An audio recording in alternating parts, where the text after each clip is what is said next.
Welcome to Papillion UnScripted. I'm Michael Severe, the place to go to hear from people that truly help make Papillion feel like home. Special edition this week, joined by the communications manager of the City of Papillion, Trent Albers, and also the guy who normally punches the show when I'm doing the interview. So you're doing double duty. Yes, I'm doing double duty, so there you are, me, full team. Both guest and director and / technical director. I'm not used to being in front of the camera. I mean, I am. Yeah. I am on, people see me on news interviews and things like that for the city, but not so much when you're around, usually behind the camera. So born and raised in Papillion? No, actually I'm not. There are some Albers in Papillion, and people often ask me, are you related to this person? If I'm related to, there are actually more athletic Albers that live in Papillion. No, I'm from Davenport, Nebraska. It's a small town of about 300 people, less than 300 people. So grew up on a farm, like I say, farm kid, and came to the big city. What brought you here? I went to Dana College, so I played basketball at Dana, and then after college, my first job out of college was working for the Papillion Times.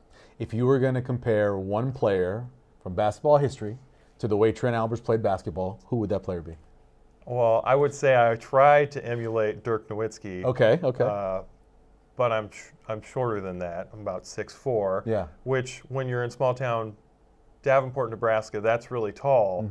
But when you come to Omaha or get into college basketball, you're not that tall of a guy. You're kind of a mid-sized short guy. Yeah. And you also a Mavericks fan.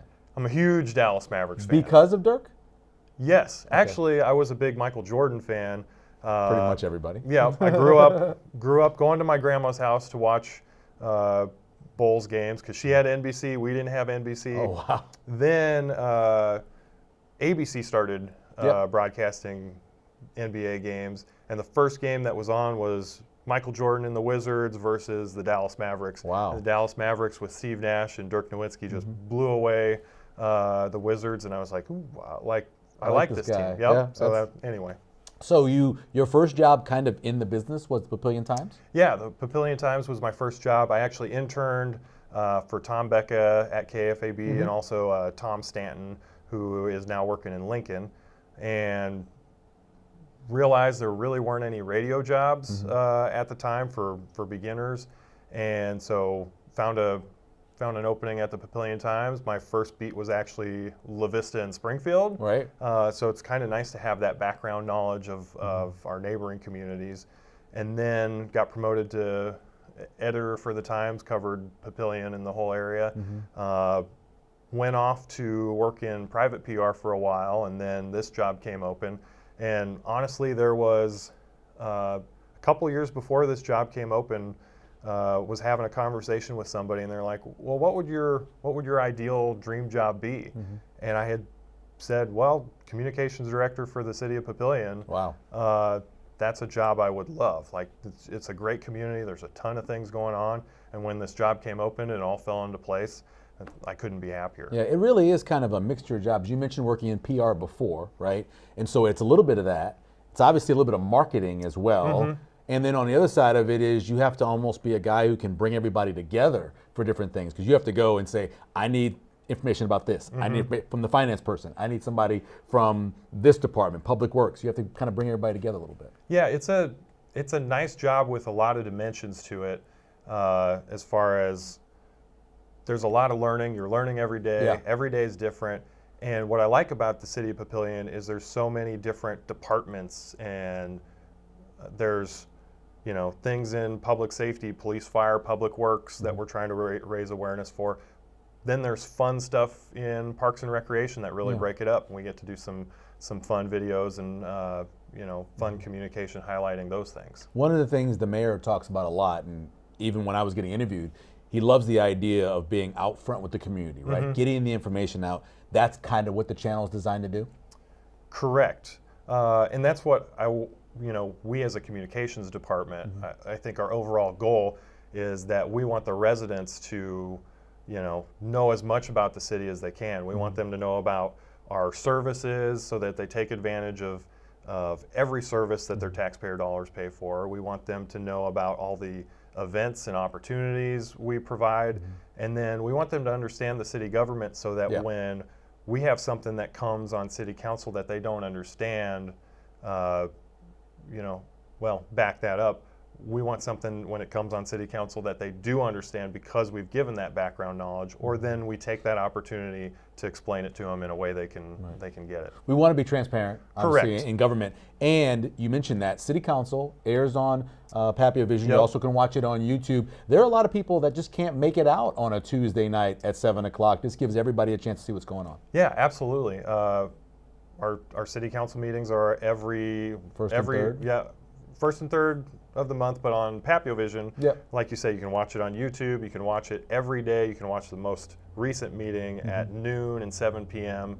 and just allows people to stay in touch with what their city council is discussing, all the important items. And there's a lot to keep track of. And so we try to, put our communication in as many different places as we can, so that hopefully people can have access to it one way or the other, whether it's on the website, YouTube, Facebook and Twitter. We're on Instagram. We even have a TikTok page. Now, you probably get a little less information on TikTok than you do on the YouTube channel. But it's an exciting time for the city of Papillion. It's also an exciting time to be in communications because there's just a lot of great stuff to tell people about. And, it's a fun job to be able to keep everybody in the loop. I know you wanted to grow the channel in different ways. We had Papillion Days live on the channel for people who wanted to tune in and watch it live. They couldn't come out for it. It was a very hot day. You'll see the same thing coming up with Winter Wonderland, trying to get it out there so people can see as much as we can, along with just trying to have little things like Papillion UnScripted, right? Kind of growing the channel. And what I want to do as a communications director is bring more of those opportunities straight to people in the community.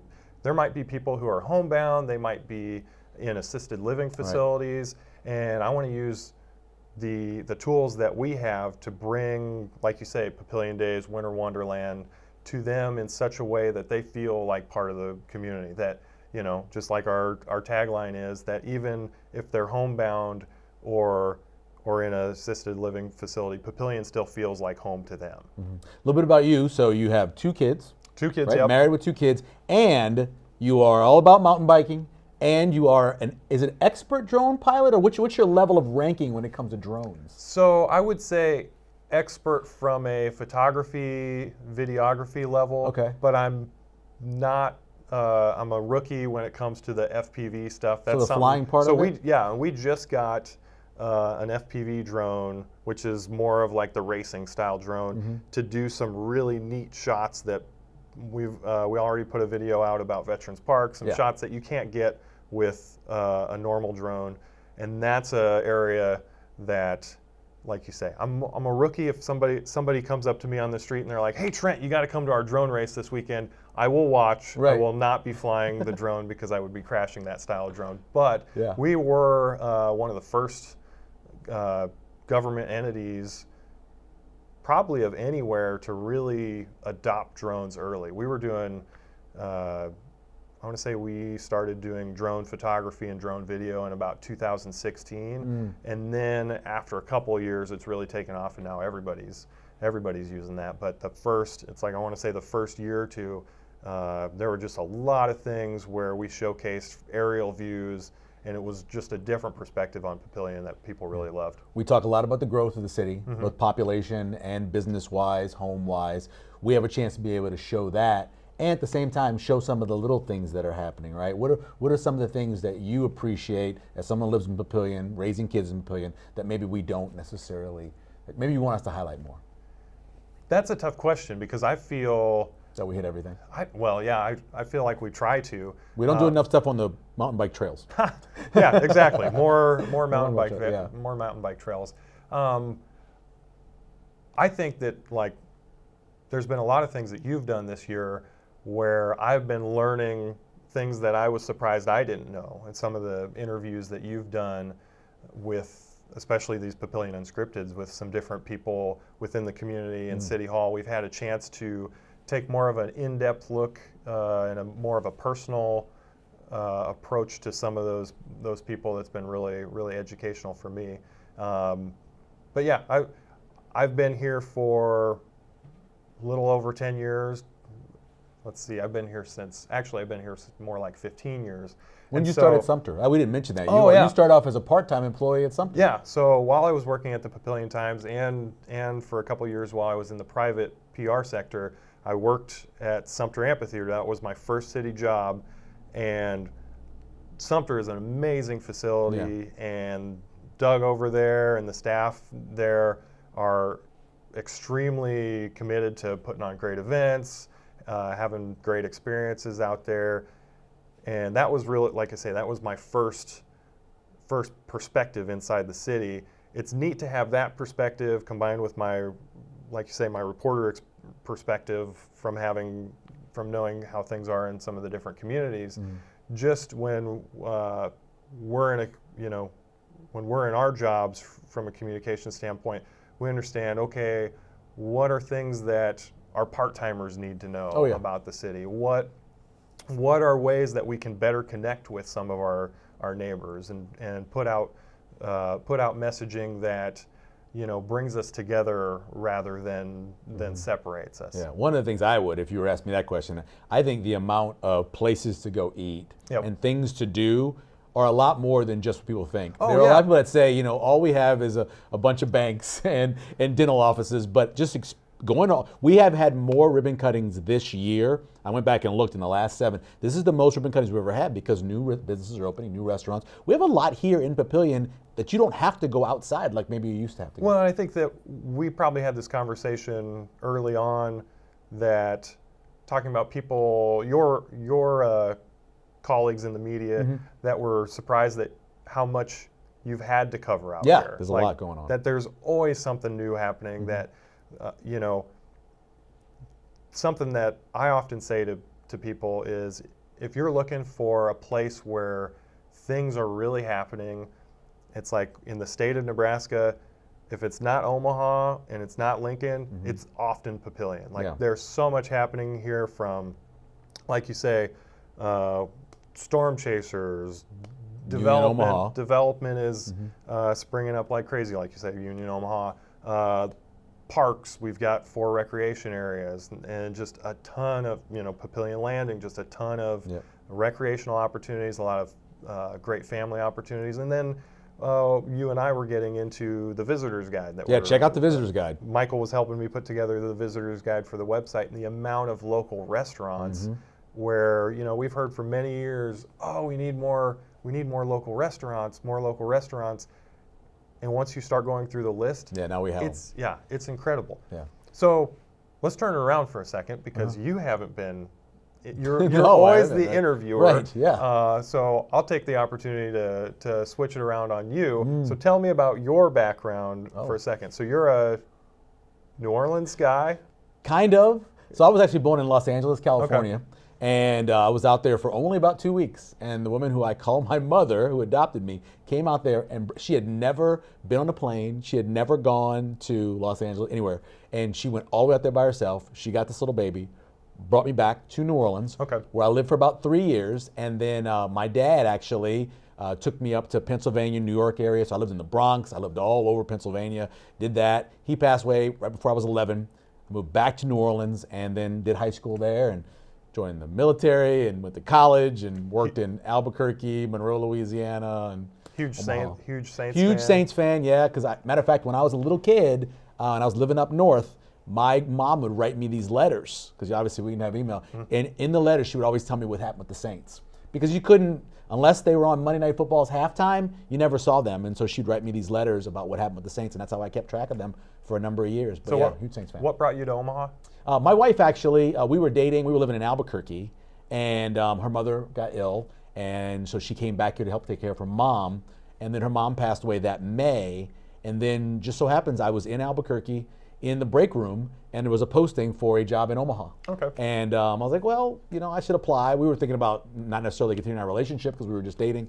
And I said, well, I'm going to apply for the job, see what happens. I came here. Roseanne Shannon, who was a news director, changed my life by hiring me here in Omaha. Came here, ended up getting married, having 2 kids, getting in the radio and TV at the same time. Changed a lot in 20 years. Yeah, when I was doing the private PR firm, I listened to sports radio like it was on my way to work, on my way back to work, because that was when I actually had a little bit of a commute. Right. And your show was usually on that at those times. I always enjoyed listening to your show. I appreciate it. I had no idea how you could talk to yourself for like hours at a time. 4 hours a day by myself back then. Yeah. Well, Sasha helped. Yeah, I'm trying to remember what the schedule was, because I want to say it was like Colin Cowherd and then you at one point or something like that. It was some combination of that, because I like to listen to. Yeah, I was doing the midday 10 to 2 during that time. Yeah. Yeah, because I would listen to Mike and Mike in the morning, and then I was listening to some Colin Cowherd, and then you were on like you say 10 to 2 at noon, and it always. I mean, usually I was just thinking about sports and things like that, and that was a nice escape from things that are going on in the world as far as news and whatnot. But yeah, I was always amazed at you just being able to fill that time. So when I saw your application, it was like, yeah, this is I know this guy can do this job. So. Yeah, and it's like being back in small town news. It really is. Working in Monroe, Louisiana as a graduate out of college, it feels the same way. But you know what? The growth here is unlike any place I've ever lived, really. And so because of that, we appreciate everybody who watches the channel and check us out on Facebook and Twitter and Instagram and YouTube and everything else, because we're making these videos and giving this information for the people out there. So we're glad that people check it out. Yeah, absolutely. Yeah. Excited to look for other opportunities that we can bring people city information easier and bring you live events and things like that. I probably shouldn't date this. I was gonna say Winter Wonderland is the next thing that's coming up. The next big thing coming up. So stay tuned for that. And if you happen to watch this after Winter Wonderland, then the next thing coming up is Papillion Days. Yeah, exactly. Trent, I appreciate it, man. All right, good talking to you. Of course, join us again next time when we again speak with someone who helps make Papillion feel like home.